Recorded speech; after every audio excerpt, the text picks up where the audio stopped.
The thoughts, views, and comments expressed by the hosts, their guests, callers, and advisors on Freedom March are not necessarily those of the management, ownership, or production unit of ILS, the Verizon Media Group. Freedom March is a production of ILTV Studios and cannot be reproduced or represented in part or entirely without the express written consent of the Verizon Media Group. Freedom March is the intellectual property of the Verizon Media Group, copyright 2025. All rights are reserved. The march to freedom is long, and it must continue to evolve. Led by God and grounded in Scripture. The march to freedom must be righteous, with a focus on accountability and sustainability to ensure that we leave no man behind. Have the courage to do the right thing and get yourself a red Bible. As we unleash the minds, you can be confident that the revolution is alive, and we will continue to document it. This is Freedom March. This is Freedom March.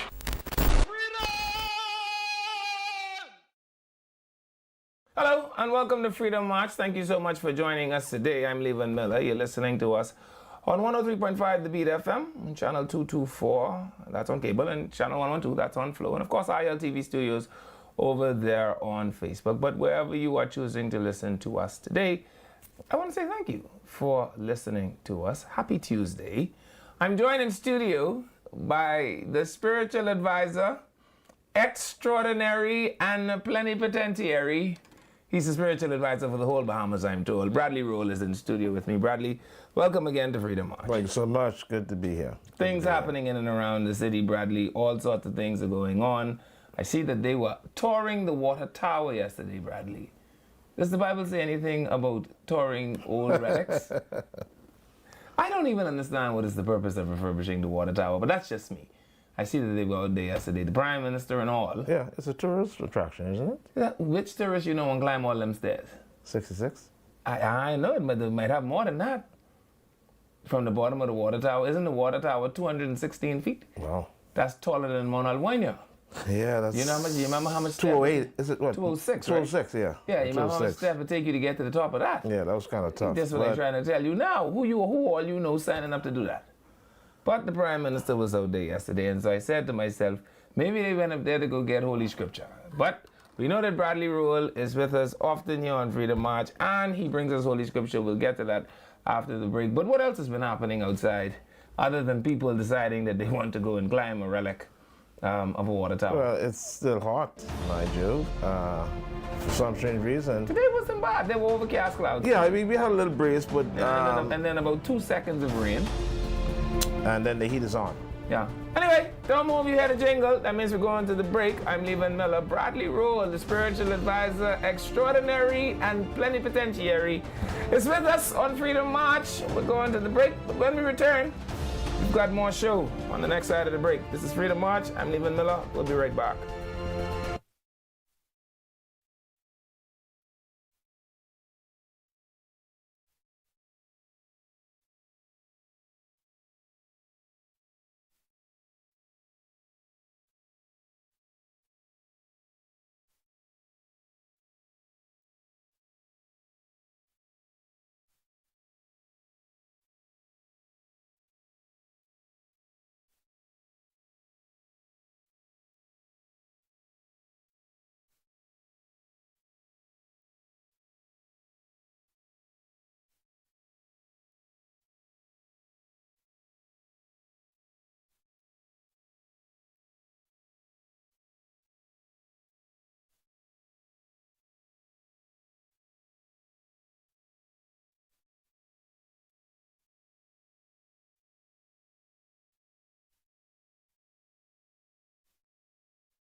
This is Freedom March.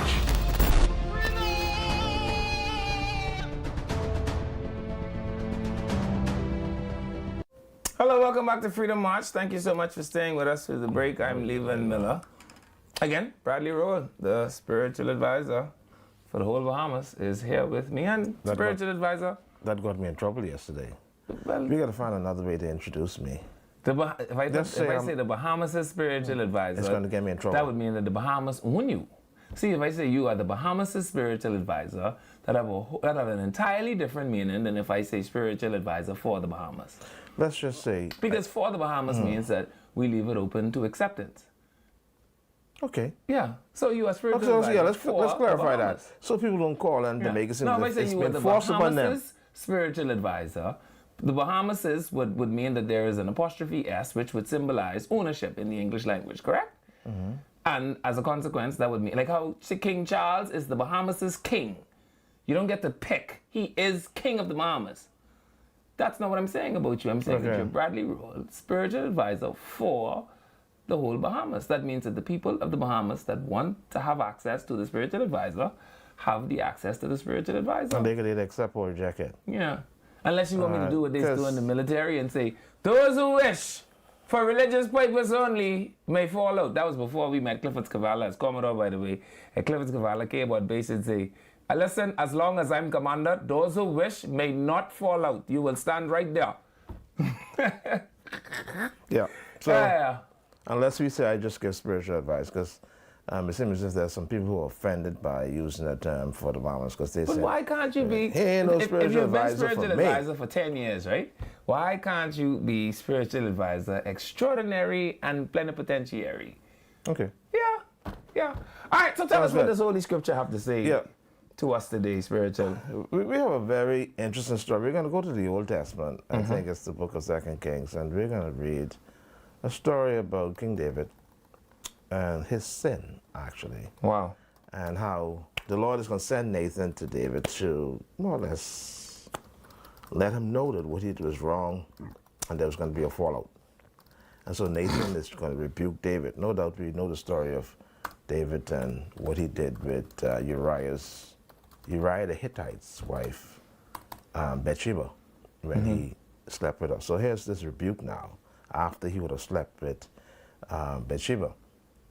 Very interesting story. It says, the Lord sent Nathan to David. And when he came to him, he said, there were two men in a certain town, one rich and the other poor. The rich man had a very large number of sheep and cattle, but the poor man hath nothing except one little ewe lamb he had bought. He raised it, it grew up with him and his children. It shared his food, drank from his cup, and even slept in his arms. It was like a daughter to him. Now a traveler came to the rich man, but the rich man refrained from taking one of his own sheep or cattle to prepare a meal for the traveler who had come to him. Instead, he took the ewe lamb that belonged to the poor man and prepared it for the one who had come to him. David burned with anger against the man and said to Nathan, as surely as the Lord lives, the man who did this must die. Producer? He must pay for that lamb 4 times over because he did such a thing and had no pity. Then Nathan said to David, you are the man. This is what the Lord, the God of Israel, says. I anointed you, King of Israel. I delivered you from the hand of Saul. I gave you your master's house to you, and your master's wives into your arms. I gave you all Israel and Judah. And if all this had been too little, I would have given you even more. Why did you despise the word of the Lord by doing what is evil in his eyes? You struck down Uriah the Hittite with the sword and took his wife to be your own.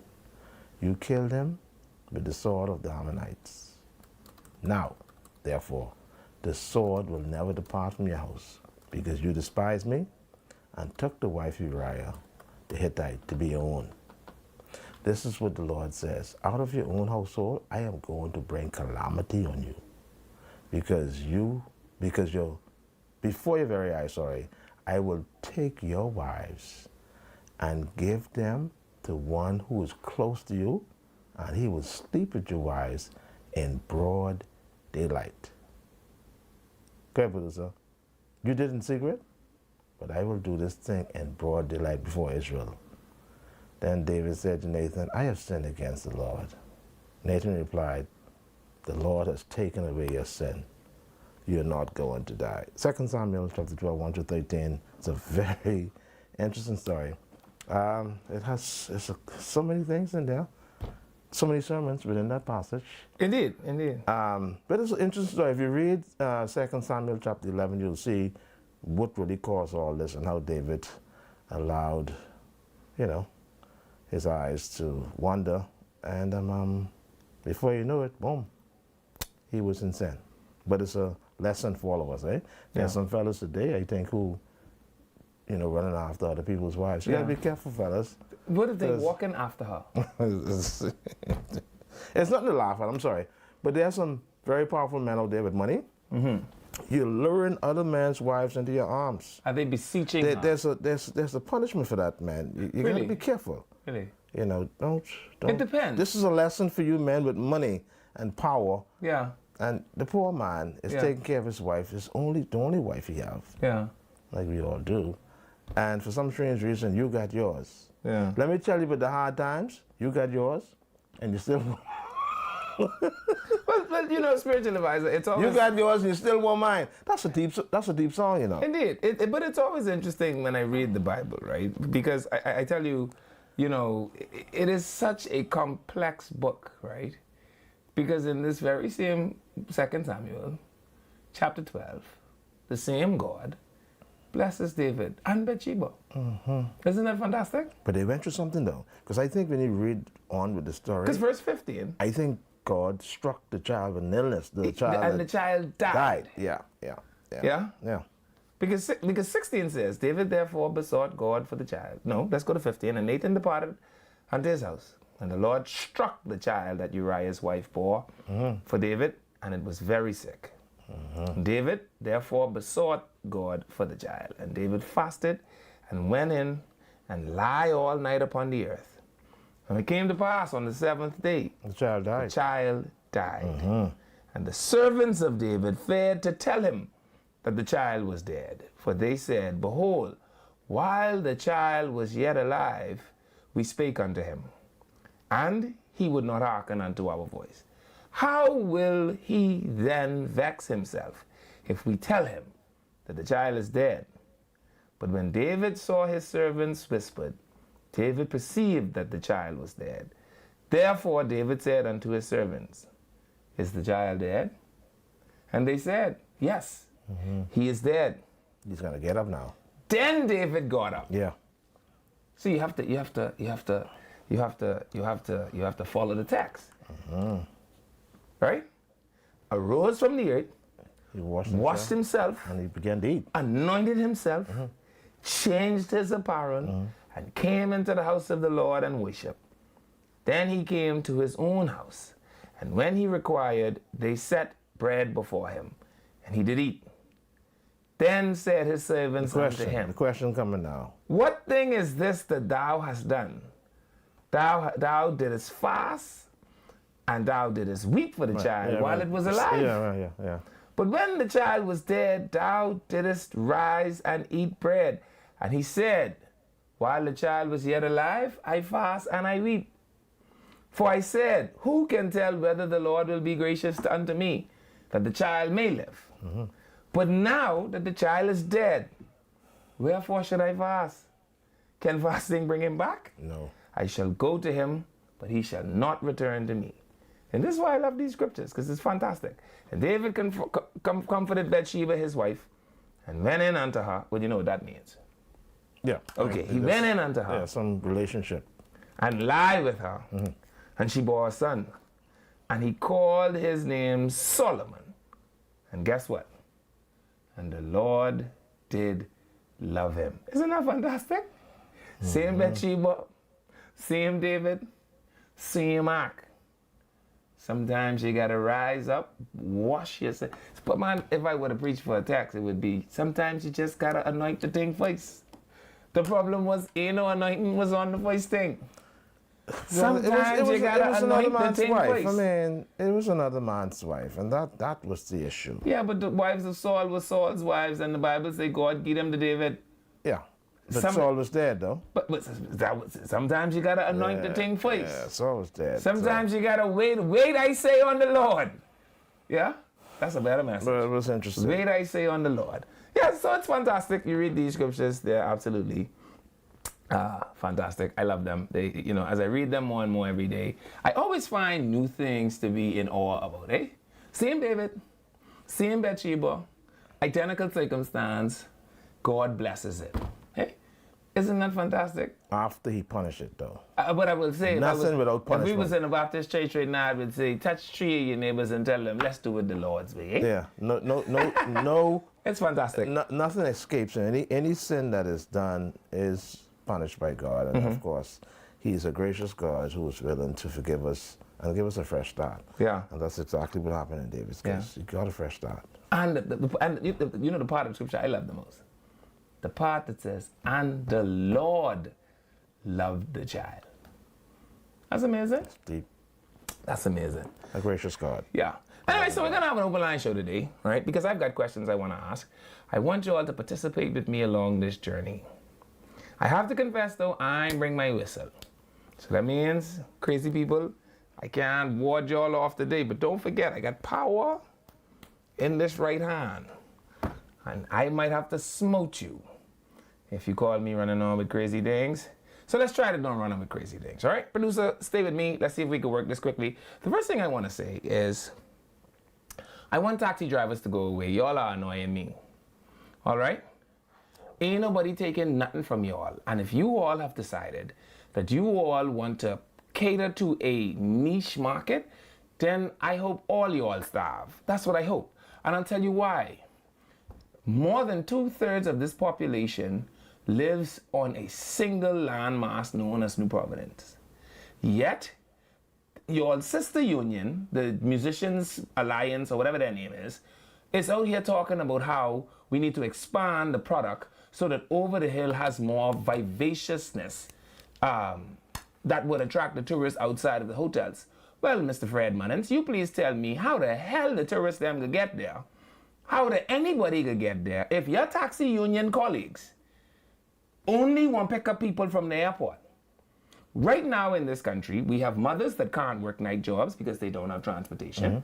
We have people that can't work 2 jobs because they don't have transportation.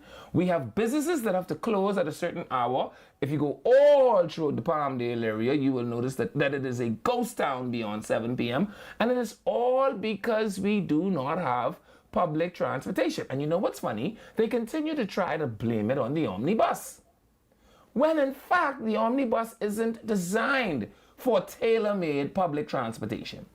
The routes are not designed for tailor-made public transportation, and it is because we've not had any minister of transportation from Glennis Anna Martin in 2002 all the way to Jobert Kobe Davis in 2025, who has had the wherewithal or the resolve to make you taxi drivers actually go out there and do some work. What you all would prefer to do is to sit on your laurels all day, and lay up amongst man all day by that airport, and out by the port, and out by the wherever else white people is piled up, because you all don't see the sense in quantity. And so we have a country where every single day I go down East Street, it's bumper-to-bumper traffic. Where every highway we build got bumper-to-bumper traffic on it. You try to get over Milo Butler, thank God for the sergeant. Sarge, I even know Sarge's name. We got to get Sarge's name. Sarge, thank God for what you do, and you deserve a national honor, not just from this little Bahamian national honors. The king should send you a letter for the work you do, Sarge. All right? And it is because We got 20, 30, 40, 50,000 vehicles leaving the southern corridor of New Providence every morning, while we have taxi drivers pile up by the airport playing backgammon and checkers. That is the problem. I won't hear nothing from taxi drivers. I wish all you all starving, because you all have to understand that in order to make it make some sense, you have to figure out how to structure this thing so that you cater to the masses. They might as well just call you all the Airport Shuttle Service Authority and take taxi plates away from you all.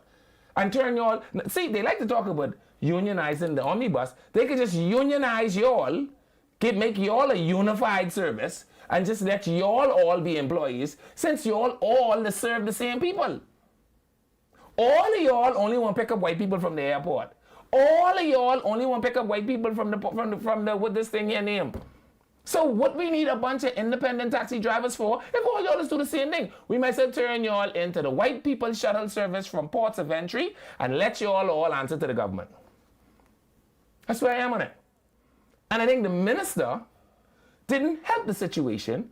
How much plates she gave away allegedly? 1,500? Well, we was alleging the first time we alleged. 1,200, eh? That's what we alleged. But you could allege anything, so we could say 1,500 this time. So she allegedly gave away 1,500 plates, right? Because we could allege anything. That's saturation. Huh?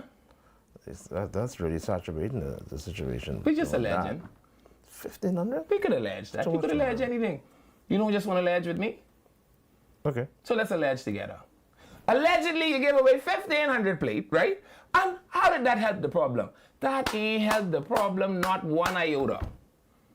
Not one iota. And am I opposed to 1,500 new payments getting taxi plates? No, I wish you could give it to 300,000 us. As a matter of fact, when you come out of the hospital, as long as we can prove you as a payment, they should give you one jitney plate and one taxi plate. Here is why. At the end of the day, only the people that could afford it will afford it. The rest of people will just end up with plates home. It wouldn't make a difference. The government has to stop trying to collect revenue off the plate, right? Because you need to see it as a service and not as a revenue collector. Then it would make some sense. I mean, Jesus, minister. But I don't blame you, because obviously none of the other ministers were sitting in a room with anybody that had any sense. But see, Minister Colby Davis, if you could garner some intellect in the Ministry of Transportation to get to the bottom of this ground transportation problem, because it's existed for 25 years. And I don't care what these taxi union people say. I wish they bite the back of their tongue, because they have long not served the Bahamian people correctly. We'll be back right after this break.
Hello, welcome back to Freedom March. Thank you so much for staying with us through the break. I'm Levan Miller. You're listening to us on 103.5 The Beat FM, channel 224 on That's on Cable, channel 112 That's on Flow, and of course, Higher TV Studios. We've got a couple of ads. Let's go to the ads first, Spiritual Advisor. Hey, Bahamas, ready to turn your event into a party? Royal Inflatables have you covered, from brand new bouncers to water slides and combo castles. Fun is guaranteed for all ages. The equipment is clean and inspected daily. It's safe, spotless, and ready to go. So enjoy free setup and take down on-time delivery and 100% hassle-free service. Perfect for birthdays, school events, or any celebration. Call or WhatsApp now at 24246872268 to book. Let the bounce party begin.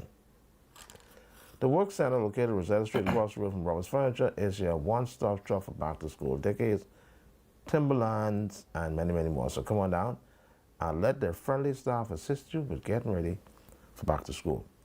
Thank you, producer. Thank you very much, Spiritual Advisor. And so, producer, let's go to the clip with the taxi union people, because I don't want them to say that they're lying on them. Spiritual Advisor, they're saying that, they think the government is allowing delivery drivers to get away with foolishness, right? And I will admit that our governments appear easy to fondle, because I can too attest, as somebody in the public ground transportation industry, that the government permitted hotels to allow private shuttle vehicles to bus their employees to work on an actual bus route, right? It's because our systems are too easy to fondle. And so I don't disagree with the taxi drivers that we've got to figure out where the lines in the industries should be, or in the industry should be. What I want them to do, though, is to stop playing possum. And if y'all are going to be in this industry, be in the industry.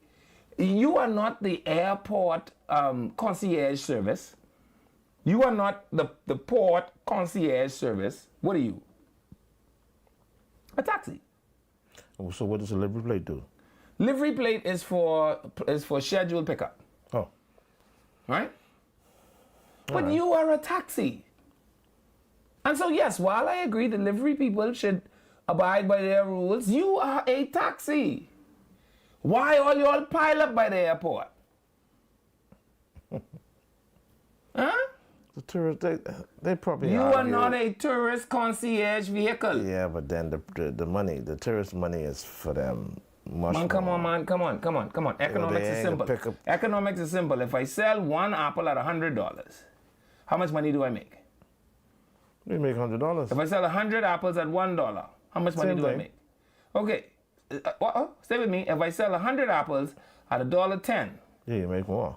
But if I sell one apple for $110, do I make more money or less money by selling 100 apples? It's the same thing, eh? Precisely my point. And so all I'm telling you is, at some point you have to change the economic model and just sell volume. This is true. All right. And so in a country where 297,000 people live on one rock, you're trying to tell me that even with the alleged 1,500 additional taxi plates that they say this new administration give out, right? We would still not have enough people. I mean, we would still not have enough taxis for all the people that would begin taking them. Now, the thing is, though, taxi service versus bus service, as far as fees is concerned, could be an issue. You could never assume that you will pay the same thing for a taxi as you pay for a bus. It is because it offers a specific service. A taxi will come to your door. A jitney will not. A taxi will wait in the parking lot for you. A jitney will not. Now, which is more affordable? It depends on the need. You go by the mall on. You know where I hate going the most in my life? Southwest Plaza. I don't care if they selling righteousness and joy, peace, and the Holy Ghost in that plaza. I ain't going to buy it. You know why? There's never anywhere in there to park. You know why? Everybody has to drive their car to it. You know what is the next place I hate to go? To the town center mall. You know why? Yeah, that's no place because to you all park. take all the parking and give it to the public servants. Now the people that actually have business to conduct in here don't have nowhere to park.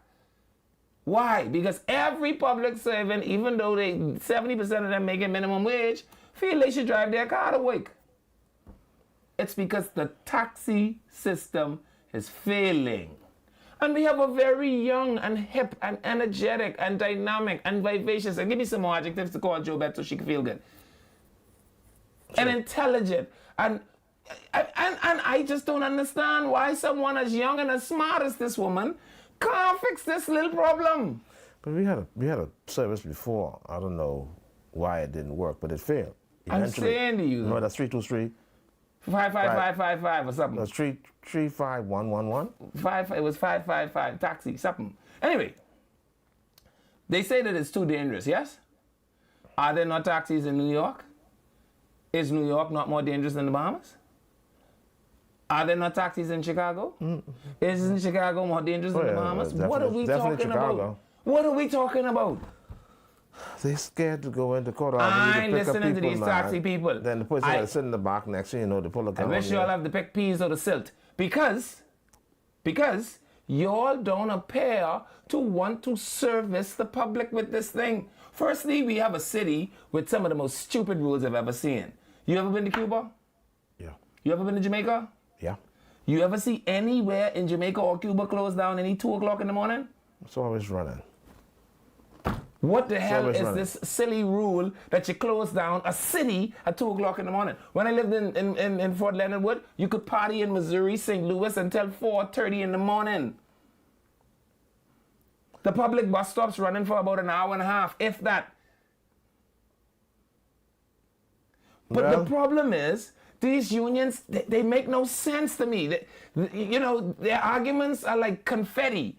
Just one poof in the air that lands and creates nothing. Because I can't understand how one sister union is saying that we need to attract the people and bring them over the hill, right? When their sister union won't pile up by the airport on Blessed Jesus Day.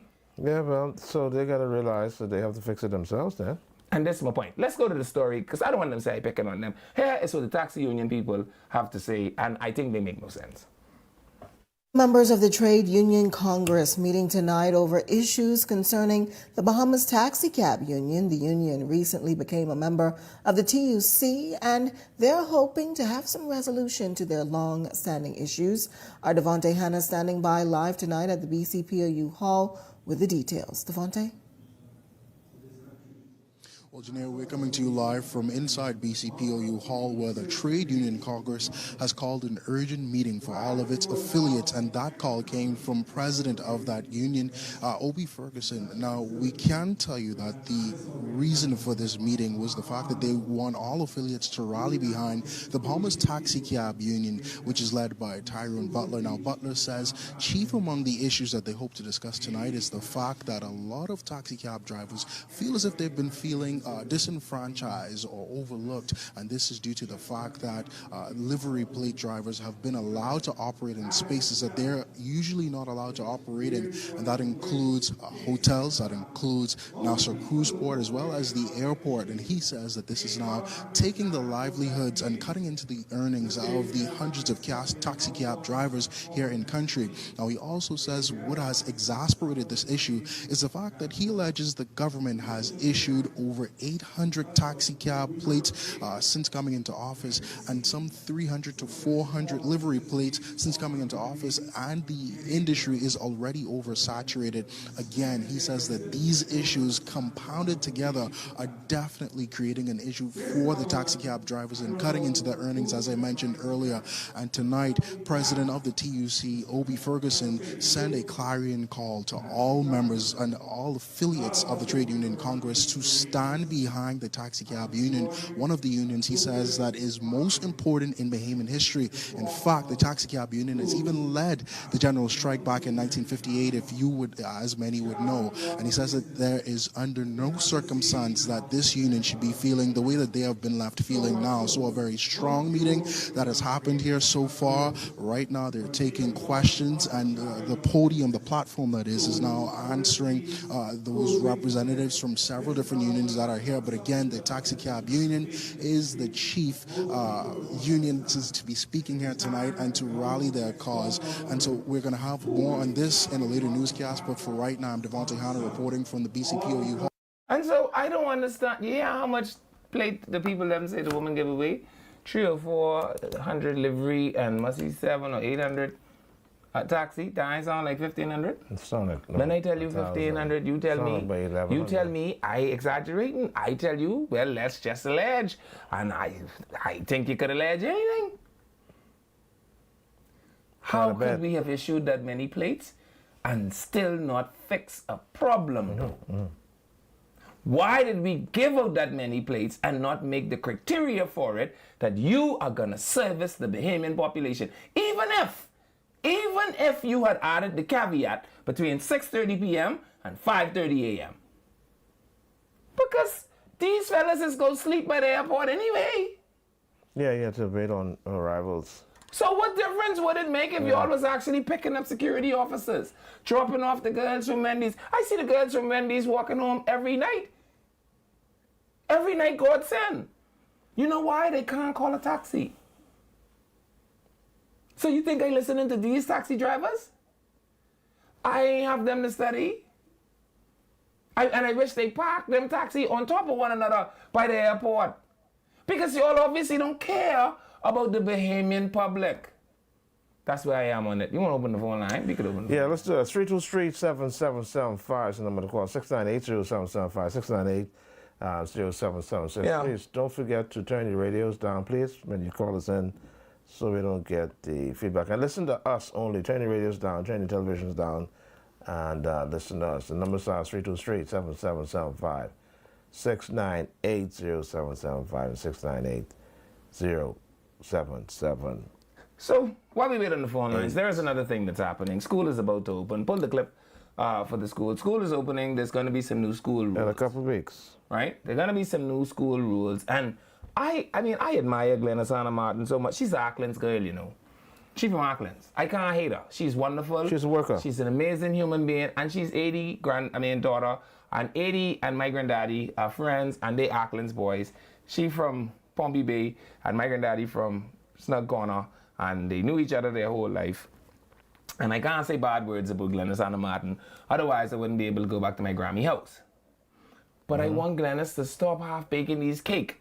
Listen, could we also, Minister Honorable Glennis Anna Martin, Auckland's girl who I adore, could we also alter these school uniform the same time, man? Do you realize, let's go to ChatGPT. I've done a quick search with ChatGPT Spiritual Advisor. And here's what ChatGPT says. All right, you ready for this? Go ahead. Here are 5 pros and 5 cons of removing children from structured, standardized uniforms. So the 5 pros are self-expression. Children can express themselves, their personalities, their cultures, and individual style through clothing.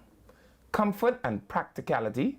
Children feel more physically comfortable wearing clothes, and it improves their focus and their well-being.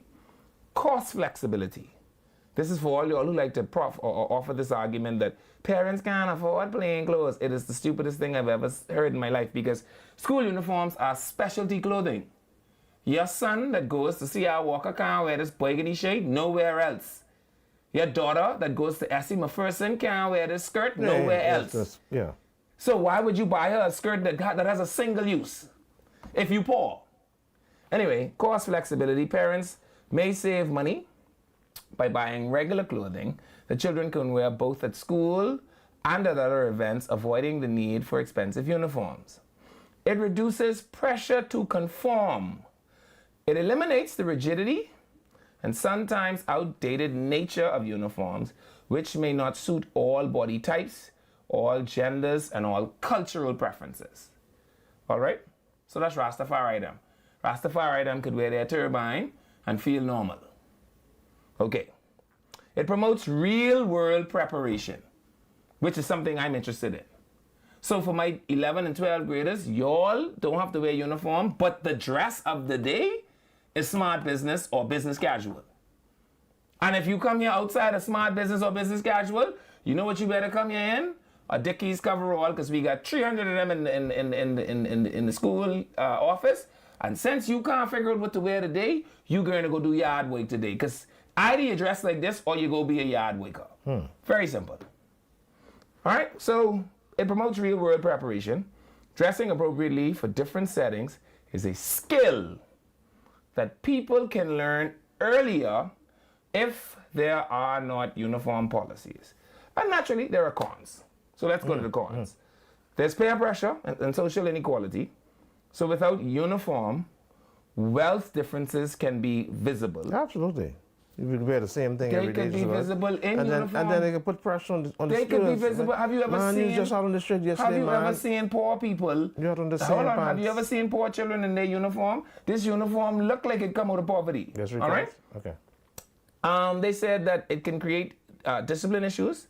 Trendy or inappropriate clothing might distract students and lead to the need for disciplinary action. Dress code confusion. Schools may need to enforce dress codes, leading to subjective judgment and disputes between children and parents.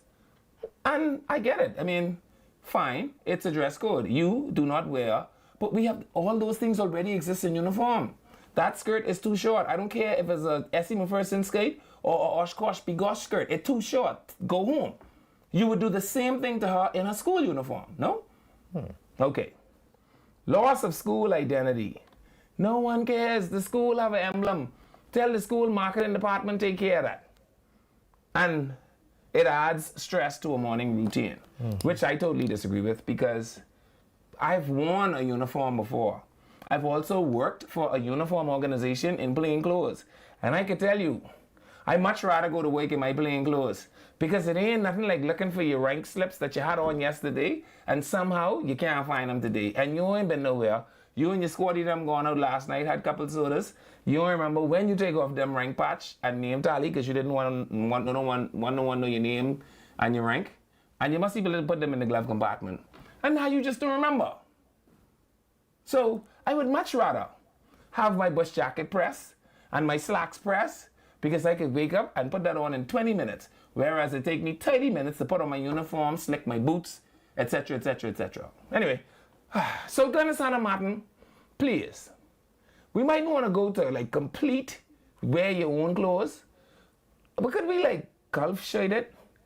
And could we like maybe like golf shirt and like trouser it? Because these young girls with this skate thing, man, we gotta move past that. And it ain't make no sense. You have adult children in jumpers. You know they still wearing jumper over there by GHS. I see it, yeah. In 2025, it is unbelievable. And we gotta move away from that. Outside is how much hot it is? Probably 87, 88 degrees. In the elevator? In the elevator, there is 105 degrees, Bradley. Well, that's what your thing in your car says, but that's a bit... You think my car is lie? It's faulty, maybe. What's your car say? I don't have that. But you can tell me, but my car faulty. Boy, I tell you, Negroes, yeah? I look at the temperature You just look on at the phone. sun. You just look at the sun. See, I see what the phone says. You mean this broke up phone? Dying faulty? You see what it say? 85 degrees Fahrenheit. Show the people this broke up phone you have on this table. The phone ain't broke up. Which phone ain't break up? This one that I looking at? This is it, yeah, see? It isn't broke up. What is this? This is that on the This is crack? Nokia. Look at the screen. Take me back to the screen. There ain't no crack on the this screen. This says 85 degrees There's Fahrenheit. not a crack on the It don't screen, matter. Negro male. But what you It mean don't it don't matter? You bring this old broke up phone here to come tell me about my car faulty? Yeah, because it's recording the I temperature listening to on you. the inside of the car, not the outside. I ain't listening to you. Let's go to the phone line. Hello, caller. Welcome to Freedom March. Call you there. 3237. They can't say I taking too long. We even in the call-in segment. We are an hour ahead of the call-in segment. Hello, caller. Welcome to Freedom March. Hey, Hey. you know who this is? Bernice Johnson, the original. Hi, God's Bernice. blessing to you and all under the sound of my voice through Jesus Christ of Nazareth and the Holy Spirit enveloping us. Amen. I am calling to, let's say to the union head, Mr. Obi Ferguson, King's Counsel. This whole problem that is happening is because he took one Bahamas National Financial Freedom Development Plan over to Grand Bahama. And that is when he accused the late Sir Dermot Noel, saying that he was responsible or he had to apologize for racism.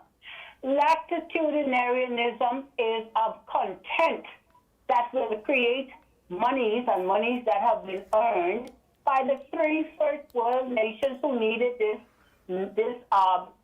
pilot project template. And because they did not carry the original person who did the investigation, that is the transition unit of the paranormal investigations unit that has to be established. Okay. People in the Bahamas, they don't even have an iota as what the amount of patents and intellectual property that will be. Okay. Bernice, hold on, let me time you now. Let's time Bernice. So Bernice, everybody don't know about the paranormal system, and I think you should be taking these people too deep. You can't tell them all the secrets about the paranormalists and them kind of things, Bernice. Mr. You young, you under 40, you know. That is why you will not get anybody under 40 to lead this nation. Okay? Because you need all the history of the Bahamas. The PLP must be the one to hand this nation over and bring the dignity of humanity to each and every, along with my model boss, former Prime Minister Hubert Alexander Ingram. As a matter of fact, he is under attack now by the punitive, regrettable FNMs who refuse to call a meeting with him. Okay, so God will have it rain on the just and the unjust, because it will be shared properly, because the young commissioner, Shanta Emily Knowles, was set up, and you know that, you sharp, was set up with that fire engine thing to try and force her out of office, and it will not happen. All right, okay. I appreciate that, Bernice. Thank you very much.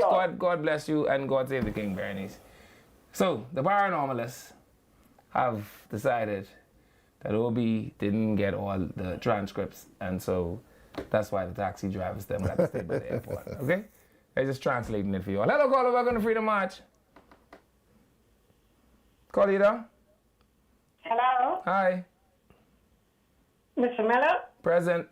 How you doing? I'm fantastically well, my dear. How are you? Oh, I'm great. Mr. Roll, how you doing? Yes, ma'am, I'm doing well. Thank you so much. You recognize this voice? This is Roll from Bimini, who normally send you the prayer every now and then. Oh, how powerful. Good to hear your voice. Great. Yeah. Great. Yes, ma'am. Yeah. I could hardly get into the show. But you in now? I did, after weeks.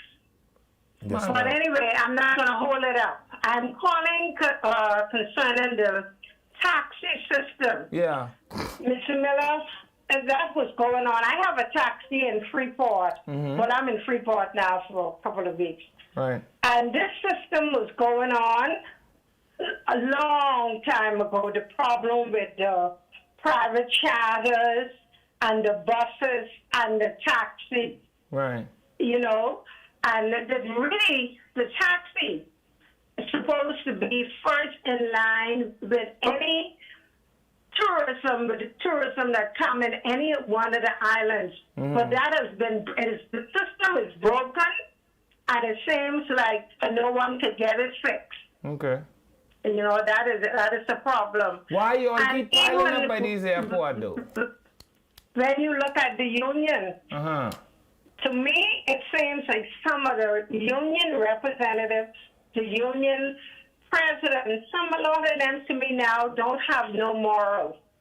I used to be with Bastian them back when they started in 69 in Freeport. Wow. We know that you have to get out there to represent your people. But you do it in decency and in order. Yeah. Because if you going out there rowing and carrying on, what about the members that you represent? And they're going to do the same thing. Yeah, you're right.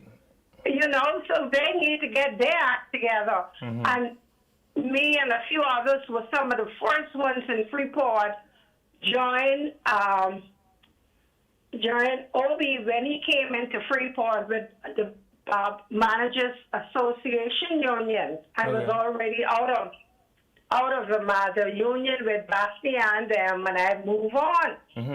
And, you know, back then it was good, but I don't know what is going on now. But as Bahamians, we need to get together. We are one, and we should not let politics divide us. Yes, we can have our fun, talking about each person's politics, but at the end of the day, we should come together as one and still have that love in our hearts for one another. We shouldn't let this politics divide us when it comes into the love in our heart. Yep. Agreed. You agree. Thank you very You much, agree. caller.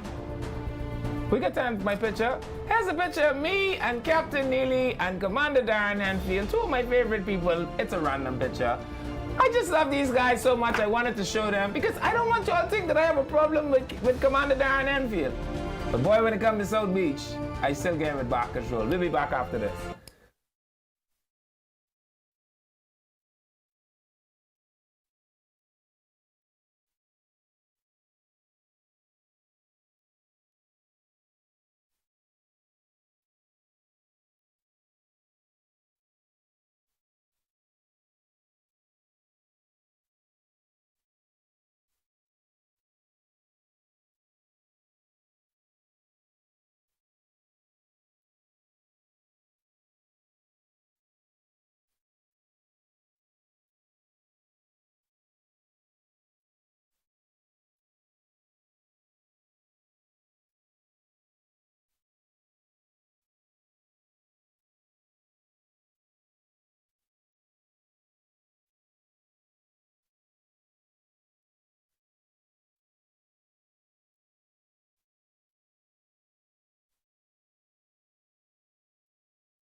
Welcome back to Freedom March. Thank you so much for staying with us.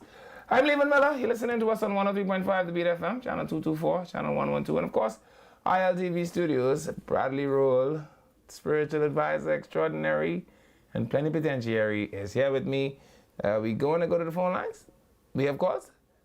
Birthdays? Let's go to the phone lines. Let's take the calls. We don't want the people to wait. Let's take the phone calls. Hello, caller. Welcome to Freedom March. Call, you there?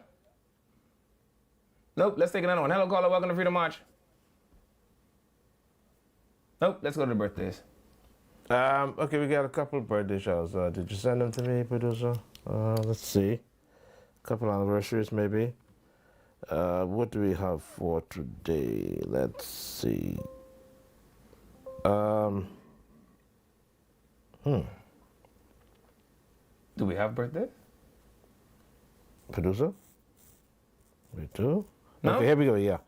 All right, so the 19th of August, Andrea Clinton. Happy birthday goes out to Andrea Clinton.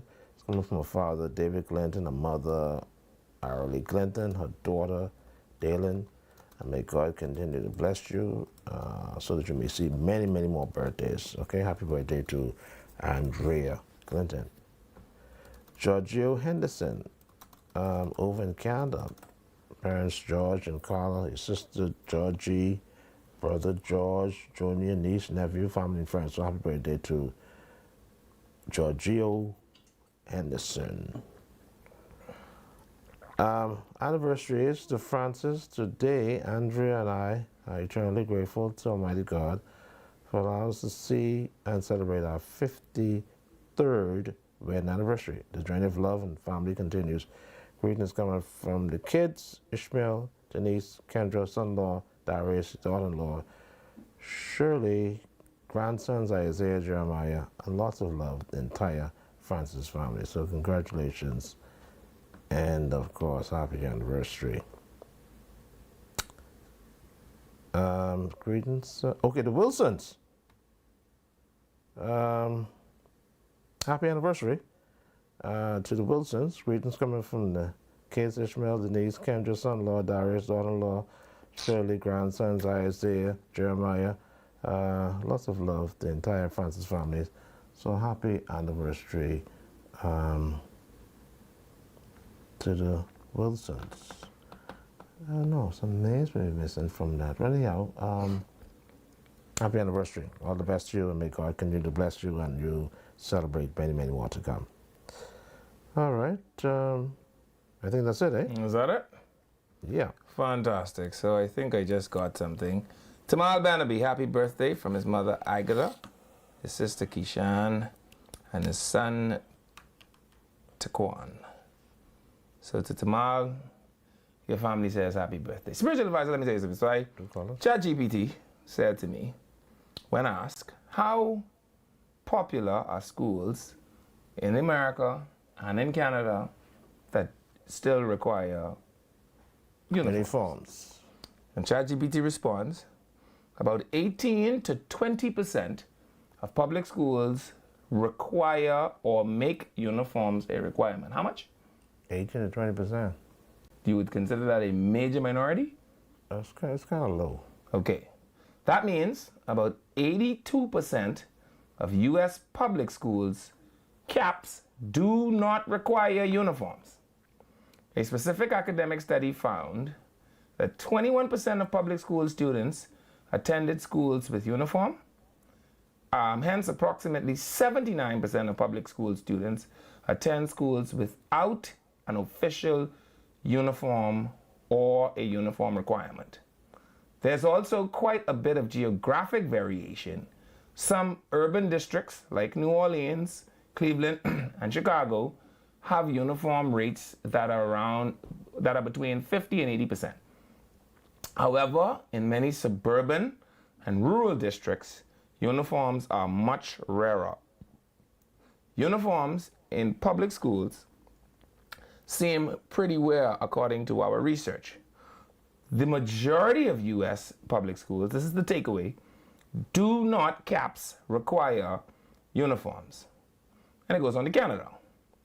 Uniforms are not common in most Canadian public schools, though exact nationwide percentages are hard to pin down. This is ChatGPT. Some sources state a figure of approximately 20% of public school students require uniforms up to 2017 and 2018.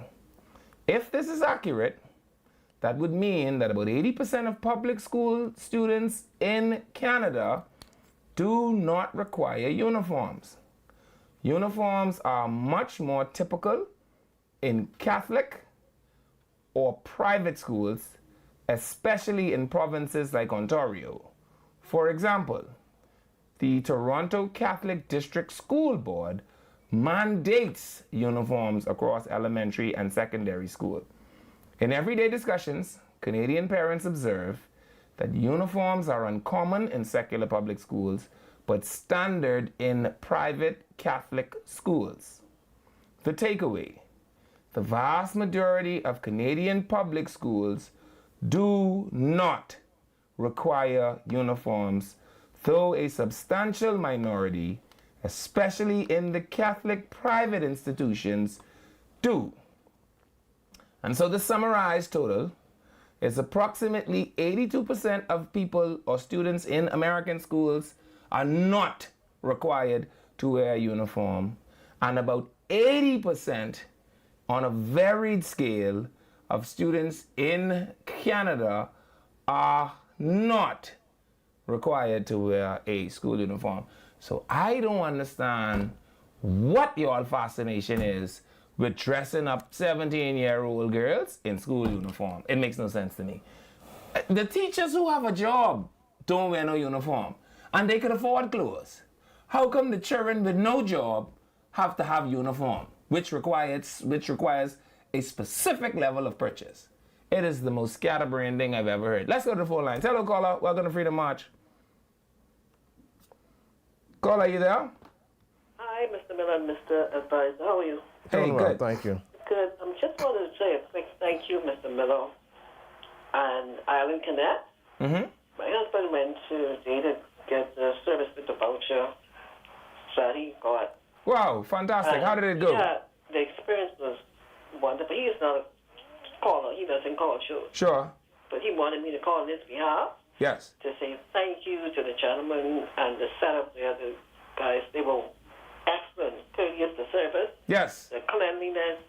It was really, really a nice experience for him. Yes. And, the result, well, it's excellent. I just want to, because you always hear about negativity and whatever. Yes. And complaints. Yeah. And I just want to call and say that.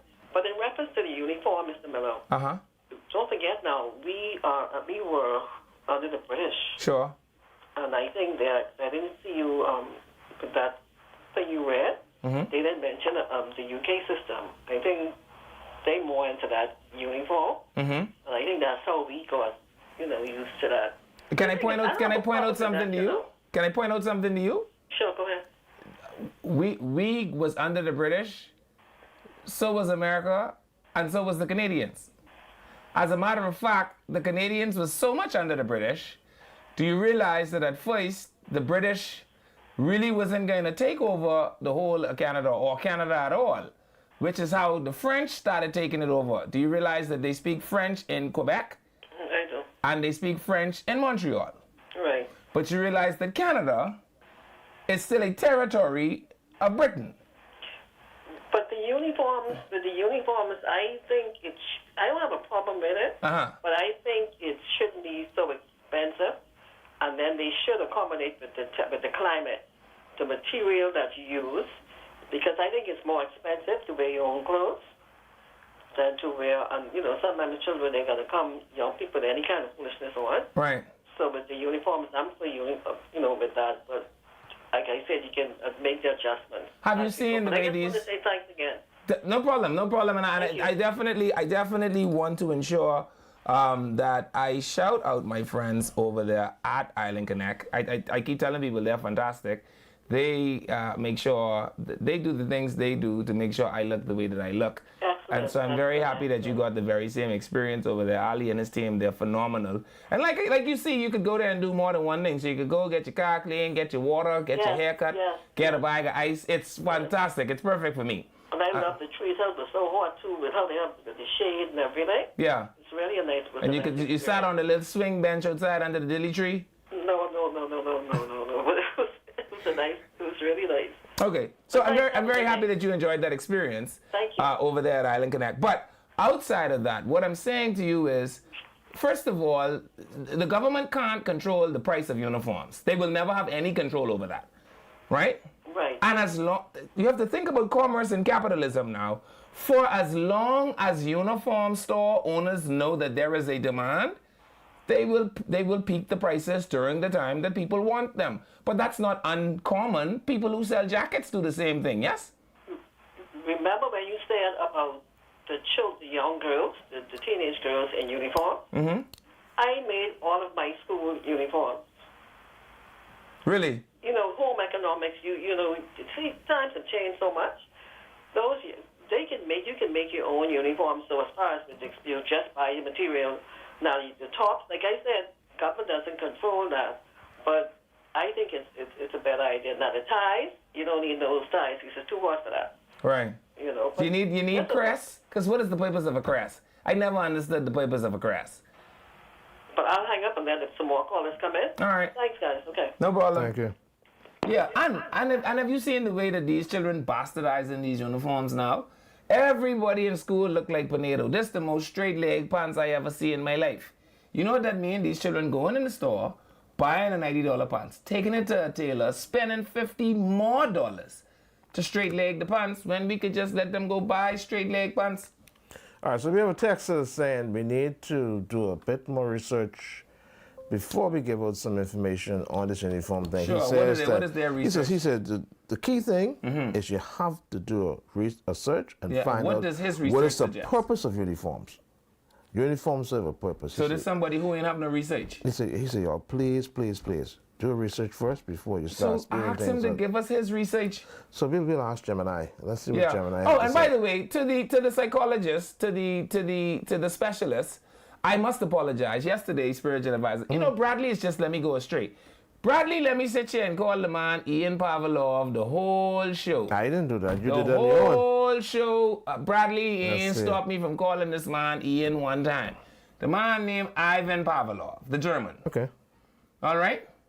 And the study is the study of behavioral conditioning, which tests the theory between classical conditioning and operant conditioning. All right? Mm-hmm. And so, yes, Madam Therapist, you are absolutely correct. The man's name is not Ian, just Bradley Ian Save. I wasn't even cognizant that I was saying Ian, so I want to retract the name Ian. His name is Ivan Pavlov. All right? Fantastic. Let's go to the phone line. Hello, caller. Welcome to Freedom March. Gemini. Caller, you there? 323-7775. Hello, caller. Welcome to Freedom March. No? Hi, Hello. caller. Hey. Hey, Devon. Spiritual advisor. Good afternoon. Let me go real fast. One, I think the uniform serves a more identification. Okay? Let's just say, let's use hypothetically, you have a group of children from, I don't want to call it a school, from a particular school in the mall making noise. They could always say, well, they were from that school because of the uniform. Mm-hmm. You know, I mean, that's how I see it. Sure. Go ahead. Sure, but I went inside the Chinese food store right up here the other day, and they have a policy that say they don't let school-age children inside the store between 8 a.m. and 5 p.m. Yeah, well, that's good. They shouldn't even be letting them in the barber shop. 9:30, people catching young men. I want Charles Villana to deal with that. When you go to school. I want Charles Villana to deal with that. As a matter of fact, I know that he had done some work before in the past, because there were 2 barbershops on East Street. These men were out of control with letting school children in the store, and I know. Okay, well, I don't cut for now. Go ahead, keep going. Okay, and then I want to say something on. This is the flattest. This is a spiritual advisor. This is the flattest August 19th celebration I think the F&M ever had today. I haven't heard anything. I heard one person say something about it, and that's it. They celebrate remember today? Remember August 19, 1992? Yeah. Every year, every August 19, they busting off. They had something today? Did they say anniversary? No, I'm asking. Did they have something today? I think they're having something tonight at the Charles Carter Park on Seabreeze. I think that was But supposed to you've already condemned it by saying it's the flattest, so obviously it's already happened, eh? But isn't there a No, but the day is the event. The day is the anniversary. Let me ask you a question. Why is that a concern for you, though? Because it shows that the leadership part of the F&M No, it doesn't. has no steering. That's in your mind. But Yeah, that's you because forget your that's birthday. because you're a PLP. No, I'm a Bahamian. Oh boy. You're Bahamian? But suppose I had to feel like supporting the F&M, that's what you can tell me? No, All I right, used to be a okay, let's Why do you it. try to convince me to be an F&M? Okay, so let me run a test then. Yeah. Can I run a test? Yeah, go ahead. PLP? It's Say amazing. Bahamian. Thank you, caller. I the F&A. Hey, and we don't play. And we don't play. And we don't play. We don't play F&A. We don't play. Yeah, hypocrite. Thank you very much, caller. Yeah. Yeah, hypocrite. Yeah, and mind you, the wind told me that the F&M was over there at Raymond Wells' church on Sunday, and you know he's a Mini Street boy. You know about him? Yeah, man, yeah. Yeah, and I always like to see Mini Street fellas, right? But I understand that the apostle has let the cat out of the bag, spiritual advisor. How so? Now everybody know who my auntie is. But I want to tell you on something. That's my good sweet auntie. Y'all don't make me have to come for y'all for my auntie. My daddy only got 4 sisters. All right? He had 14 brothers. I want y'all to bear that in your mind. Only, the 18 children, my daddy got 4 sisters. And that's one of my sweet auntie. Right? The apostle tell us, say, stand up. Just leaving my auntie. Y'all make sure y'all leave my auntie alone. I don't talk. Hello, caller. Welcome to Freedom March. Hello. Hey. Very blessed today, Mr. Miller. How are you doing? I'm fantastically well, my dear. How are you? I'm good. So good, advisor. Yes, ma'am. How are you? Well, Yes, good stuff. So, in reference to the uniform, Mr. Miller, children don't learn how to act. These children have to be in uniform. How do you identify them if they're not in uniform? With an ID. How you identify any human being with an identification? No, sir. No. When fight breaks out, I can see CB Bell uniform from a distance. The ID on the chest, I can't get that close to see it. Yeah. Number one. The second thing is, you talk about cost. When I could buy a pair of clocks and I wear that for the whole year, if you put them in their own clothes, based on the mentality of the people, they have to have Jordan. They have to have this name brand shoe. Do they though? No. This is what I'm saying to you. I said the mentality of the masses. Okay. I didn't say Mr. Miller who's logical. Okay. So you can put money in more expense. Because guess what, mommy, I can't wear these sweet waters. I need to do this. I need to do that. Keep them right in the form. But Chat GPT say that one of the benefits of plain clothes is the reduction of cost. I mean, that's it's not going to be AI. Because now you have to go and buy more and more clothes. And these children want a regular clothes because of the way they're being raised at home. Okay. The next thing is, what I think they should do is change the shirt to dry fit. Now that makes sense to me. Instead of the cotton shirt, they have to iron. Do the dry fit shirt, and instead of the cotton shirt. Okay, so what would stop them from wanting Nike dry fit? No. I mean, well, the reality of it is, I remember that the uniform stores are going to be selling them. The uniform stores, they're selling them dry fit because you put the crest on those shirts. Oh, so you still want them to have crest? Yeah. Yeah, you have to identify these children. What's the purpose of a crest? I don't know. Sorry. Maybe the purpose of it is for ID purpose. So imagine all the defense force and all the police force in plain clothes. Imagine how I can know the difference. You have a very powerful point. When they produce their ID. You have a powerful point, caller. We're not ready for that. I accept Unless that. we become there is disciplined people, it's not going to happen. So and when you look at America, right? Let's be honest. The amount of rules and regulations that have to be put in place if you put these children in their own clothes, it'll be ridiculous. I promise you. But the minister is saying that here's the point I'm making. The minister's saying that they vote to add a bunch of new rule and regulation anyhow. But then listen to me. Yeah. As a people, we need more rules and regulations. That's my point. So since you're adding all these rule and regulation, caller, I say let's do. You're putting the rule and regulation them in. That's happening according to the minister. Then we could do away with these uniforms. When I buy my son his school pants, he can't wear them nowhere else. If your child is go to GHS and is wear them white pants, he can't wear these white pants nowhere else. Why not? Versus where else he can wear them. Versus if I buy my son slacks, some khakis, maybe even some, they got those flex jeans now that he could drag about. It don't matter if he fall down in school. You follow what I'm saying? When I went to school, we used to wear trigger poplin. First of all, I don't know where Prince William get that material from. It was the hottest, heaviest thing on the planet. But that was the school's requirement. You wear trigger poplin. All right? Especially if you were a prefect. And, I mean, the truth of the matter is, my gray uniform, I couldn't do nothing else with them other than wear them to Prince William. Because you had to melt the crest on the shirt, which was something I couldn't understand. How the school could make it a requirement for me to melt their crest on the shirt I buy with my money. You with me, Gola? She gone in. Anyhow, here's... No, I'm still here. I'm still here. Yeah, you can imagine Polo telling you, you buy the shirt, and then you must come to them and iron their emblem on the shirt you spend your money on? Mr. Miller. Yeah. Let me tell you why I listen to you. I think you're very intelligent. Yeah. You're sharp as a fox. You're very kind. This point, this ain't make no sense. You ain't like this one. Let these ragamuffins wear uniform till Jesus reach.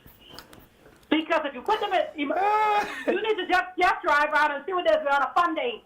They women and men. But have they you live in uniform, that's the ones that they feel like children. Carla, have you seen what they've done to the uniform? Because it's allowed. Listen to me. I have children in school. Yeah. And it's noted. You cannot wear tight pants. You cannot wear this. You cannot wear that. These boys got on bubblegum jeans and big coin chain. Because it's allowed. And just hold up. Who buy the chain? Here's the problem. Listen to me. Mm-hmm. We can't believe the Minister of Education. Parents need to be parents. Mm-hmm. You can save your lunch money all you want. And you could buy a big chain, But when you walk out that door, I checking you like you coming into the prison. Because you ain't carrying the chain behind you. Yeah. You ain't carrying the cell phone behind you. And you ain't carrying that what I ain't buy inside the house. Yeah. Parents be parents. Stop playing with these children. Yeah. We need to start putting parents in jail who don't take care of their children.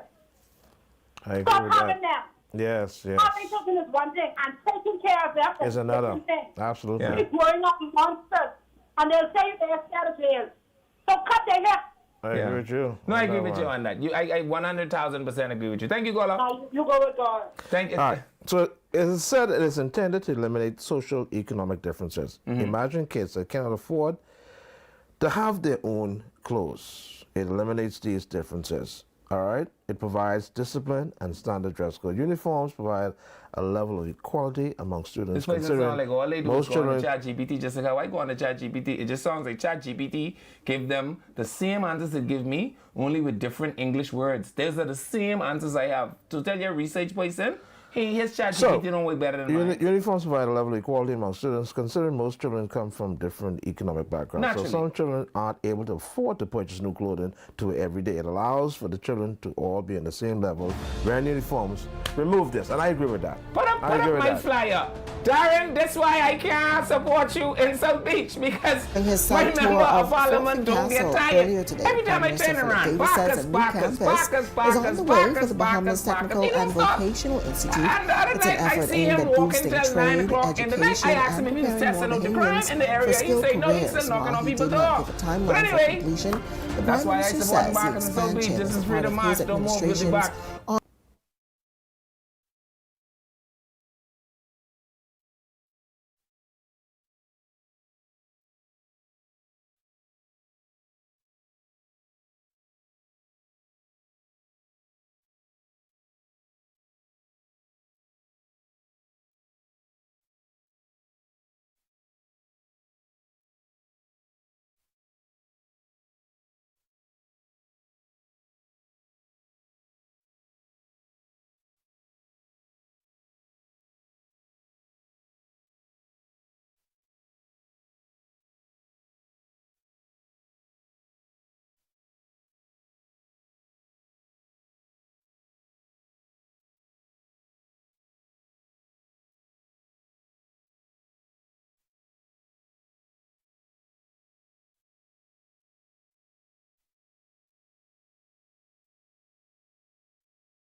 Hello, welcome back to Freedom March. Thank you so much for staying with us. I'm Levan Miller.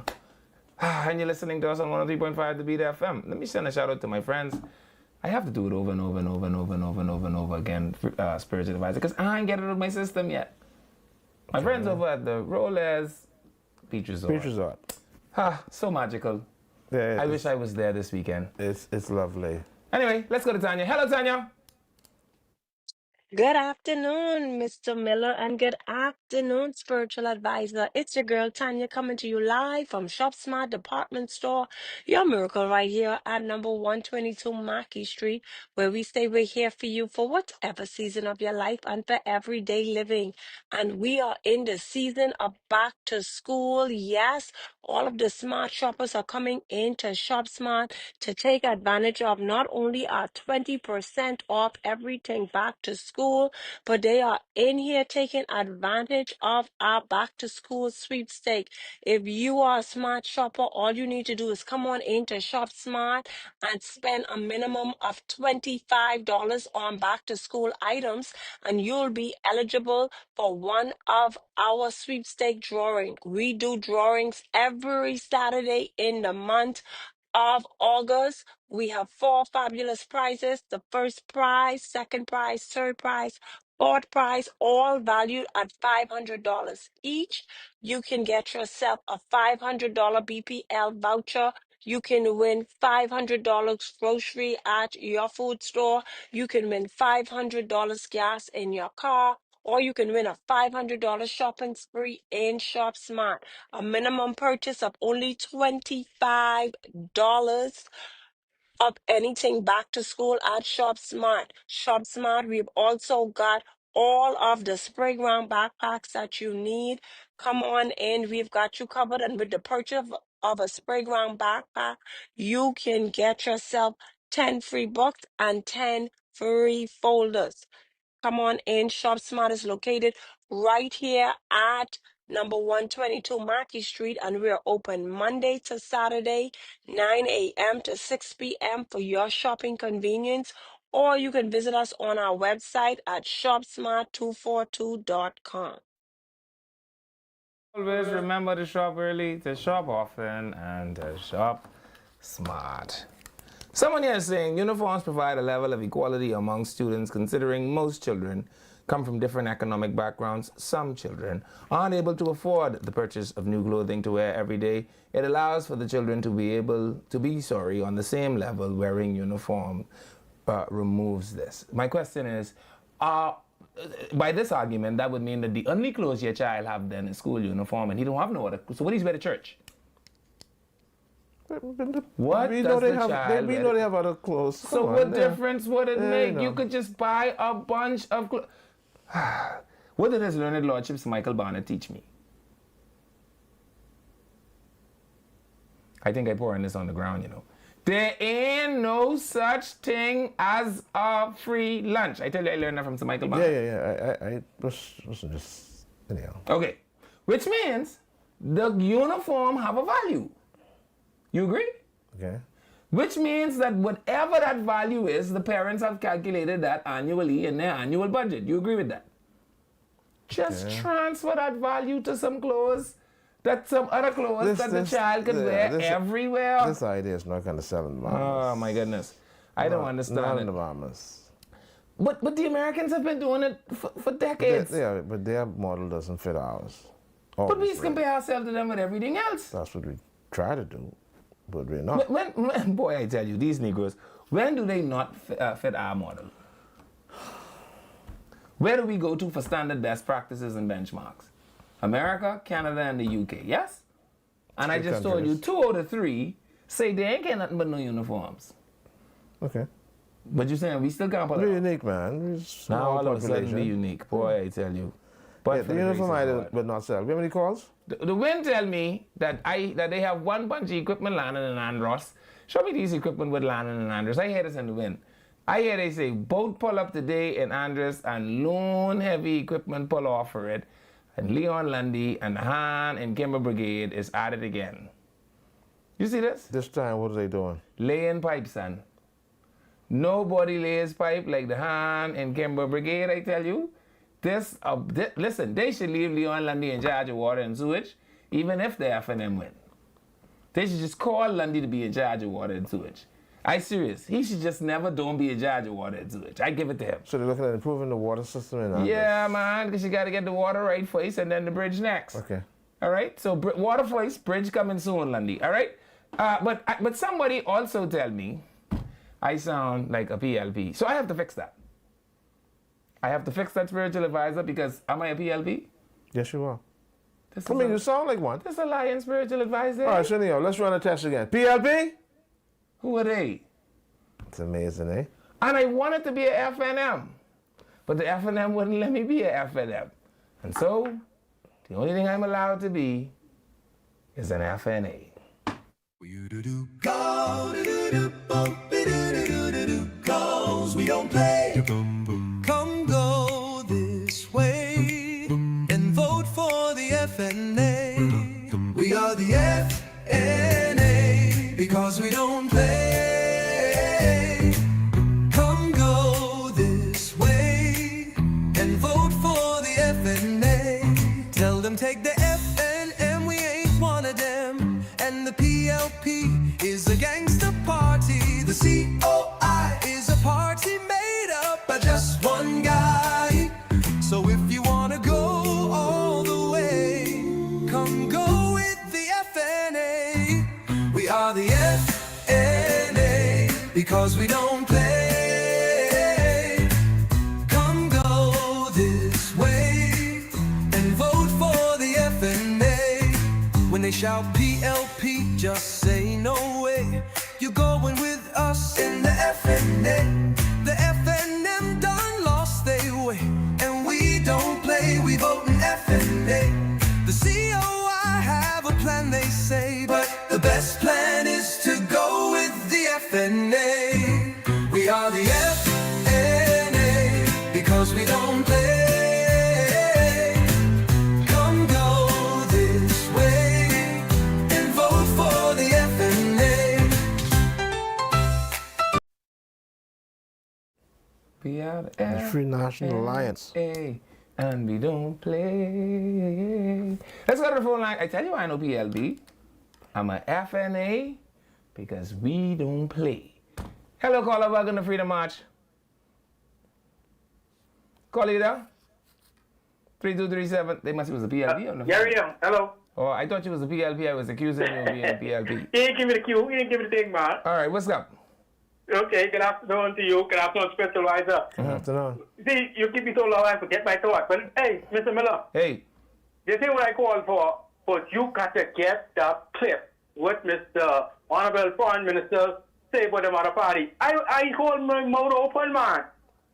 You don't play around the Foreign Minister. He's make you king. Yeah.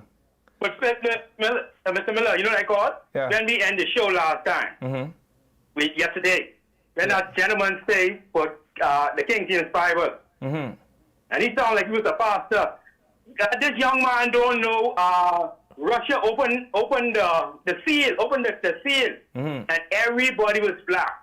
So who he talking was gay? The white man? I know. what I tell them, right? And see, some things are simple fact for me. Firstly, I don't argue my religion because I need to convince you about my religion. Like when I tell people Cousins is against my religion, I need to argue that with you. You know how every time you go through the Bahamas, someone tell you, oh, you's Uncle Wee boy, we's cousins. My Grammy got 79 grandchildren. I want a more cousin. All right? That's all the cousin I need. So Cousins is against my religion, and I don't have to discuss my religion with you. So I feel the same way about the Bible, right? Yeah. But the one thing I'd like to argue is common sense. Yes, it's common sense. They tell me, oh, King James was a sissy. Well, it's easy to debunk that because this one King James write a book that have 66 books in it. How long the Psalms is 190? No, no, King James didn't write the book. What King James did, he got some scholars to translate from one language to the next. And so the people say King James add piece and he take out piece, right? And all I say, how long the Psalms is 190 books? 90 scriptures, something like that. This man write a book of 66 books with all these chapters in it. And if he was going to add in little something, you don't think a sissy was going to add in a little bit of sissiness in this book? No. That's Mr. how you Miller. know he wasn't a sissy. Because if he was a sissy man, somewhere in here, he was squeezing that it's okay to be a sissy man. And No, that is but how I know he wasn't a sissy man. But it's clear, Mr. Miller, that if you get the original, I won't get you right, the original King James Bible, Yeah. 1611. And no, I can leave that. But let me tell you one more thing. Yeah. Remember this chapter here?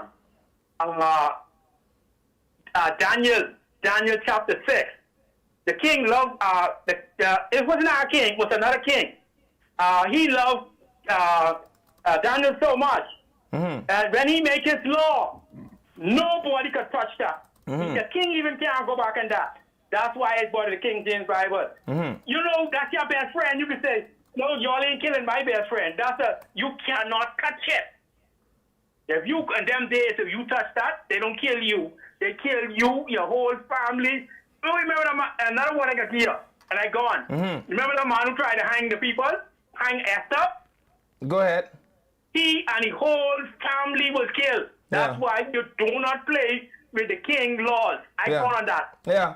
And I tell them, they say King James was a sissy man.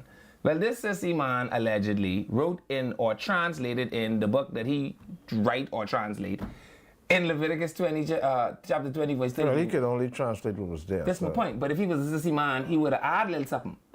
Well, he couldn't because he had What you over, mean he couldn't? Well, the reality is he had over 100 scholars overseeing this. So Spiritual it advisor, was the people- difficult to influence. The people who like to try to make the King James Bible a moot book, like to say things like King James them adding what they want to add and then taking what they want to take out, man. Their argument is flawed, though. It's a flawed And that's argument. what they're trying to tell you, because if It's a a sissy flawed man, argument. if a sissy man did write the book, right, he definitely was going to take out Leviticus chapter 20, verse 13. You know what it say? Yeah, man should not live with a And man. if a man lie with another man like he lay with a woman, Yeah. both of them have committed an abomination, and they shall surely die. Yeah, put to death, yeah. And their blood It's a Mosaic law. will be on them. I feel like a sissy man was going to take that out of them. All right, let's take another phone call. Hello, caller. Welcome to Freedom March. Caller, you there? Ain't no way a sissy man leave that in there. He was taking that out. Hello, caller. Hello? Hey, Yes, good day, sir. how are you? Yeah, I'd like to make a statement on the conversation about the uniform. Yes, sir.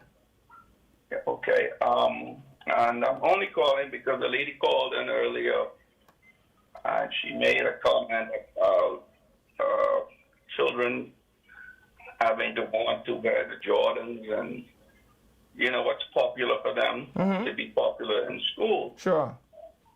And my question is, well, who is in charge of the household? Is it the child or the parent? That's a good question. Now,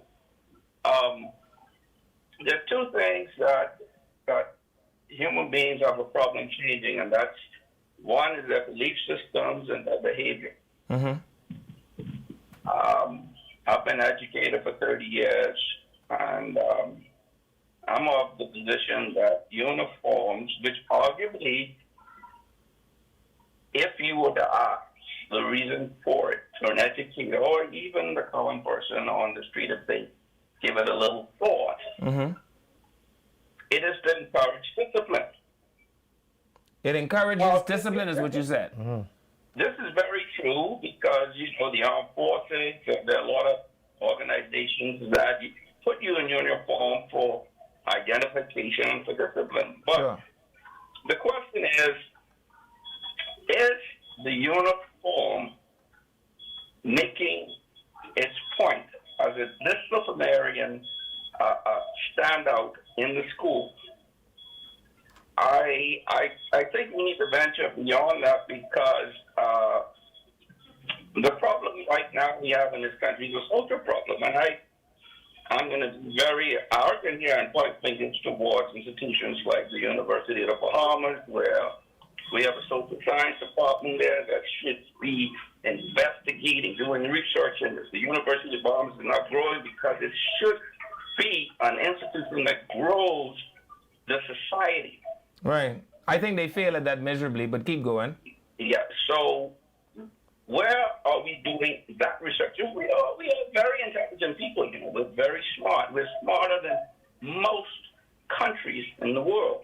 But we become very myopic in our thinking. Mm-hmm. And so we stick to these traditions. And sometimes you have to move beyond them. Agreed. The uniform in the school has now become just a formality that has lost its value. And it is equally as fashionable, Paula. Has it really? Have you seen the uniform?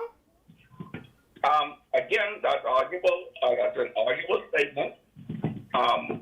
We need to weigh this on both sides. Sure. Okay.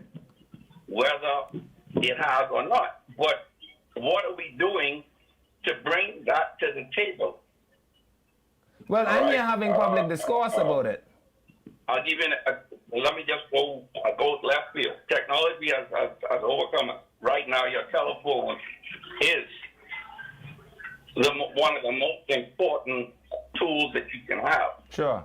If you're old school and you don't want to use your telephone for its purposes, you're going to get left out. Sure. Correct? Yes. Okay. So, yes, sir? So we have come to a point where we have to make some better decisions about how we're going to mature and grow our country to where we want it to be. Yeah. Right. No, I completely agree with you, Carla. The uniform has become very cumbersome. We live in a capitalist society. If a child can afford Jordans, well, the other child now needs to find a way to encourage their parents to want to get that in a good way. It could be in a bad way, but we cannot use that as the excuse not to change what is not really working for us. I agree, but and I would add this to your point that if you look among the school population that exists today with the uniform, you will find more designer bags, more designer shoe wear. I saw a young chap pass me the other day. These have to be bubblegum jeans he wearing because I can't imagine the Dickies makes a pants this slim. So they have turned it into fashion statements. Can you then reasonably argue that they're still uniforms? My point. Our children have grown up in an information society, not when we grew up in an encyclopedia. Correct. Okay? We grew up in an encyclopedia age, and we're making decisions for these children who look at us and laugh at us. Correct. And they're going to wear the uniform because they have to. But is it causing or making the value statement that we wanted to have? My answer is no. So Carla, is there any data available to say, well, that school uniforms... Mr. Spiritual Advisor, I just said. He just said that the COB... Here to bring that right, COB should do a study. Okay, all right, no problem. And I agree with you. COB has failed us on COVID. COB has failed us on, and I wish the people in the social studies department will tell me I lie. I ain't get one smart answer out of UB from it was created. I don't know what their social science department does because it certainly doesn't contribute to the debate on any public policy that I hear around this place.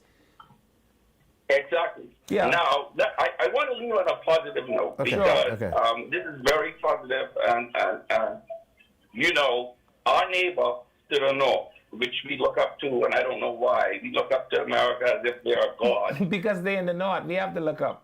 Yeah. If we had the same discussion there, I could guarantee you, if their president did not like it, you would not be on your show tomorrow. Sure. Because he didn't like that. We still have some benefits that we don't take advantage of. This discussion is real, it's good, it's maturing our society, and I want you guys to understand, whoever tries to beat you down with what you say, and I know you will sometimes, just discard them and shut the phone off. Because this is one of our only hopes here is this discussion. Yep. All right. Thank you, caller. Yep. So it's becoming archaic. See that? I get one Well, amen. I get one amen. If I was a Baptist preacher One right out of now, 100,000. if I was a I Baptist guess that ain't preacher right bad. now, I just could tell you all, I can go preach to my amen corner. I ain't listening to the rest of you all. Hello, caller. Welcome to Freedom March. Hi. Hi. Do I get it? Do you want an amen from me? This another amen? I'm not sure. But I'm calling because I'm very much in support of school uniforms. Okay. Very much in support. Why? Well, it gives a semblance of safety, security, appearance, good looks, and identity. I'm happy you used the word semblance. Can I use a school as an example? Sure.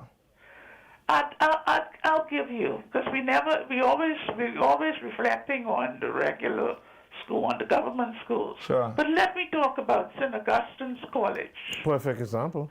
I want you to look at St. Augustine's, and you would see where all the children going to St. Augustine's College, Oh boy.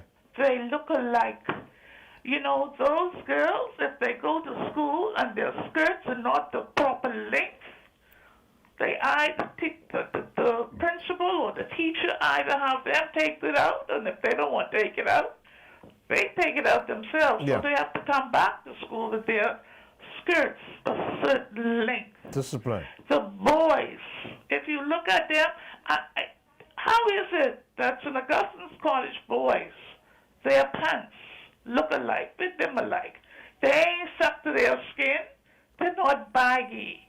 And guess what? Gunning. Even in terms of their haircuts, the girls, despite the fact that braids are fashionable, St. Augustine's doesn't stop their girls from wearing braids, but the braids must be a certain length.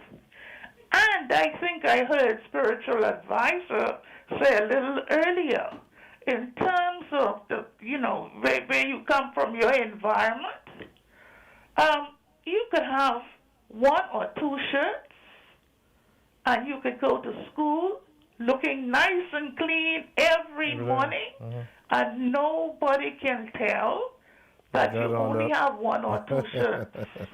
But if I only have a pretty frilly blouse, the second time I wear that, even though it's only the second time, you're going to hear the other children say, you have to put that on again. Mm-hmm. Now, let me ask you the question, Mr. Miller. And look here, I respect you. Thank you. Because you bring life to the show. You're an intelligent young man. I would like to know, why is it you seem to object school uniforms? So why? I think they're anachronistic. And the one thing I wanted to point out... Excuse me, please.